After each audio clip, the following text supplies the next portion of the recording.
Case fabricated ആണെന്നുള്ള രീതിയിലാണ് താങ്കൾ വാദിച്ചത്. എന്തൊക്കെ കാരണങ്ങളെ കൊണ്ട് അത് ബാധിക്കാൻ കാരണം?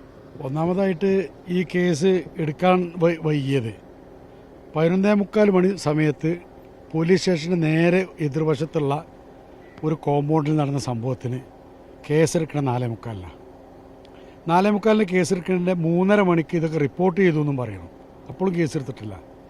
12:45 ഈ പരിപാടിയിൽ പങ്കെടുത്ത 4 പേരെ പോലീസ് കസ്റ്റഡിയിൽ എടുത്തിട്ടുണ്ട്. ആ 4 പേരെ പേര് FIS പോലും ഇല്ല. അപ്പോൾ ഇതൊക്കെ ആഫ്റ്റർ തോട്ടാണ്. പിന്നീട് കേസെടുത്തിട്ട് MLAൻ്റെ പേരിൽ കേസെടുത്തിട്ട് ബാക്കിയൊക്കെ ചേർക്കുകയാണ്. പിന്നെ അതാണ് ഇതിൽ കാണുന്നത്. അപ്പോൾ ഇതിൽ പിന്നെ ഈ അറസ്റ്റ് ഉള്ള യാതൊരു സാഹചര്യം ഉണ്ടായതില്ല, അറസ്റ്റ് ചെയ്യേണ്ട കാര്യമില്ല. അറസ്റ്റ് ചെയ്യേണ്ട കാര്യമില്ല. കാരണം എന്താ വെച്ചാൽ ഇത് മജിസ്ട്രേറ്റ് ഒഫൻസാണ്. സുപ്രീം കോടതിയുടെ ഡയറക്ഷൻ ഉണ്ട്, ഇത്തരം കേസിൽ നോട്ടീസ് കൊടുത്താൽ മതി. ആ നോട്ടീസ് കൊടുത്ത് പിന്നെ കേസിൽ പിന്നെ ചോദ്യം ചെയ്യേണ്ട ഒരു കേസിൽ രാത്രി 10 മണിക്ക് MLAയുടെ വീട്ടിൽ പോയി കടന്നുറങ്ങോടുന്ന് അറസ്റ്റ് ചെയ്ത് കൊണ്ടുവരേണ്ട ഒരു കാര്യം ഇതിലില്ല. വാദങ്ങൾ പിന്നെ കോടതിക്ക് ബോധ്യമായെന്ന് കരുതുന്നുണ്ട്. ജാമ്യ പ്രതീക്ഷ നമ്മൾ പ്രതീക്ഷയിലാണ്. പക്ഷെ ബാക്കി എന്താ അതിലുള്ള പ്രശ്നം എന്താ വെച്ചാൽ ഇപ്പോൾ ഇന്ന് അവർ കസ്റ്റഡി പെറ്റീഷൻ കൊടുത്തിട്ടുണ്ട്.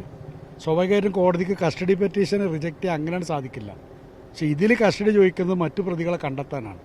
അങ്ങനെ ഗ്രൗണ്ടിൽ ഇന്നേ വരെ ആരും കസ്റ്റഡി ചോദിക്കാറില്ല. അങ്ങനെ പ്രശ്നത്തിലുണ്ട്, അത്ര മാത്രമേ ഉള്ളൂ. ജാമ്യത്തിൽ തടസ്സമിടാൻ വേണ്ടിയിട്ടാണോ? അടുത്ത തടസ്സം ഉണ്ടാകാൻ വേണ്ടി മാത്രം കൊടുത്താണത്. പ്രതീക്ഷയാണ്. പ്രതീക്ഷയിലാണുള്ളത്. നോക്കുക വേറെന്താ സംഭവിക്കാതെ 5 മണിക്ക് അറിയാം.